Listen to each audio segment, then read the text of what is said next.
Hello दोस्तों, no sooner और then को लेके कई सारे डाउट्स होते हैं। आइए देखते हैं क्या कॉन्सेप्ट है। She had no sooner sat down than the bell rang, मतलब जैसे ही वो बैठ गई उसी मोमेंट पे या थोड़े ही मोमेंट में बेल जो है वो रिंग हो गई। इस प्रकार के स्टेटमेंट्स में नो सूनर जब सेंटेंस के बीच में कहीं आ जाता है तो हैड के साथ यहाँ पर आप देख सकते हैं सैट डाउन जो है वर्ब की थर्ड फॉर्म आ जाती है, यानी कि पास्ट परफेक्ट टेंस लग जाता है। और आगे जाके THAN देन आता है और देन के बाद आने वाला जो वर्ब है वो V2 फॉर्म में यानी कि सिंपल पास्ट टेंस में आ जाता है।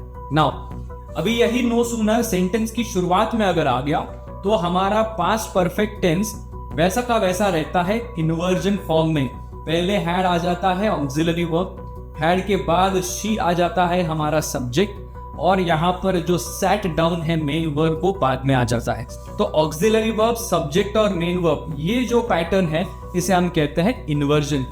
नाउ कभी कभी कुछ एग्जांपल्स में आपने देखा होगा नो सूनर के साथ में did plus subject plus V1 भी लिखा हुआ आता है।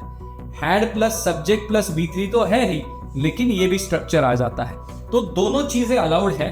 ये वाला जो है ये ज्यादा फॉर्मल है, रिटन इंग्लिश में, स्पोकन इंग्लिश में ज्यादा यूज करते हैं। Did plus subject plus V1 वाला रेयरली यूज किया जाता है। अगर यूज करते भी हो तो भी वो ग्रामेटिकली गलत नहीं बनेगा। लेकिन दोनों में ध्यान रखना है, इन्वर्जन अप्लाई करना है, चाहे पास्ट परफेक्ट हो या फिर सिंपल पास्ट टेंस हो।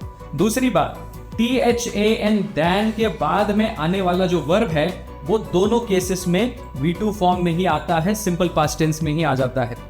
एक गलती और करते हैं कि नो सूनर के साथ यहाँ पर वेन लिखना, ये वेन अलाउड नहीं होता। वेन के जगह यहाँ पर देन ही आएगा। वेन कब लगाते हैं?